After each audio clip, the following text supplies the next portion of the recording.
Hello everyone, সবাই কেমন আছো? আশা করি সবাই খুব ভালো আছো।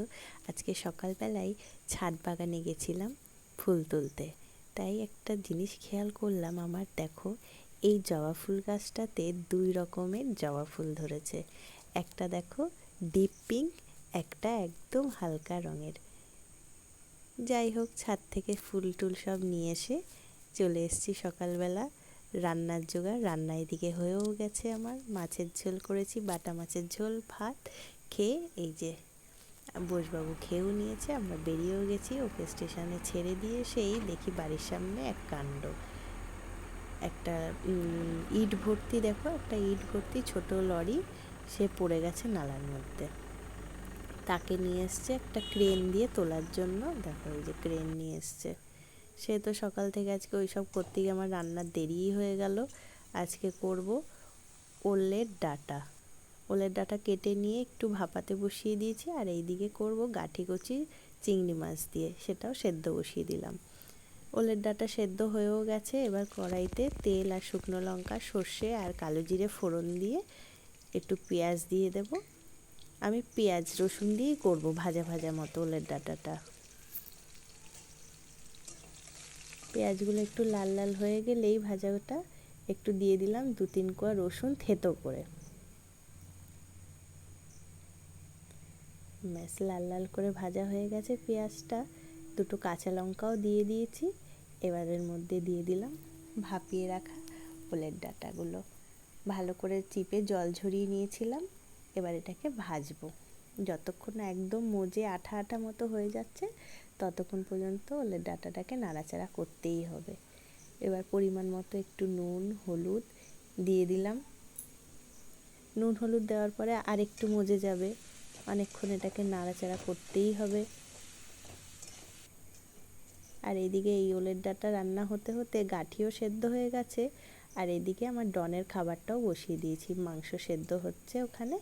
আর এইদিকে ওলের ডাঁটাটাও প্রায় হয়ে এসছে। দিয়ে দিলাম একটু পরিমাণ মতো চিনি।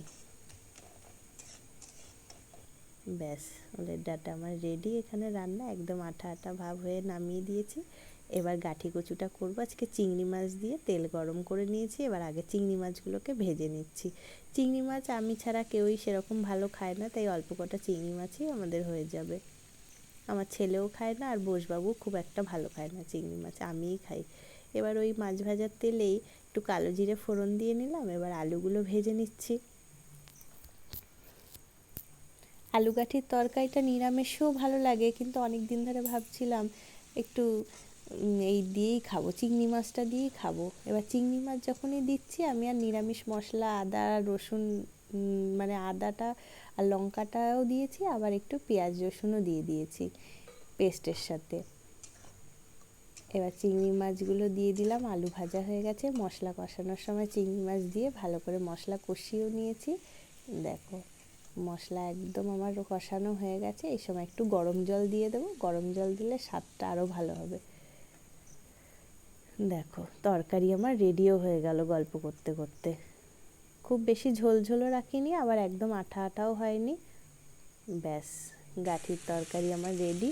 এদিকে আজকে পুকুর স্কুলের টিফিন সকালবেলা করে দিতে পারিনি তাড়াহুড়োতে, তাই একটু বেলাতে ওকে বলেছি আমি স্কুলে তোকে টিফিন দিয়ে দেবো। তাই একটুখানি ম্যাগি করেছি, খালি আলু দিয়েই ম্যাগিটা আজকে করেছি, আলু আর ডিম দিয়ে।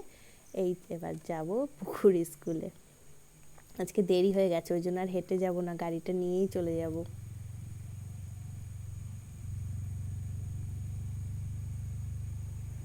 আর বাড়ি থেকে আমার পুকুর স্কুলের দূরত্ব তো বেশি না, যাব আর আসবো, বেশিক্ষণ সময় লাগবে না। ওকে স্কুল থেকে দিয়ে এসছি টিফিন। সন্ধ্যাবেলা চা জল খাবার খেয়ে আজকে ডনের পেছনে লেগেছি। অনেক দিন ওকে রাগানো হয় না, তাই দেখো আজকে ওকে সবাই রাগাচ্ছি। চলে যাচ্ছে, বাবা আসছে না। ওইটা কে বসে আছে? এই নিংড়ু, নিংড়ু, ও বাবা, নিংড়ু বসে আছে। আর ডনু, বাবা এখনো আসছে না। কি করছে বাবা? এখনো আসছে, সময় হয়নি, এখনো আসছে না। ভিডিওটা ভালো লাগলে আরে অবশ্যই একটা কখন লাইক থেকে কমেন্ট করে চারটা দিও। অপেক্ষা সবাই খুব করতে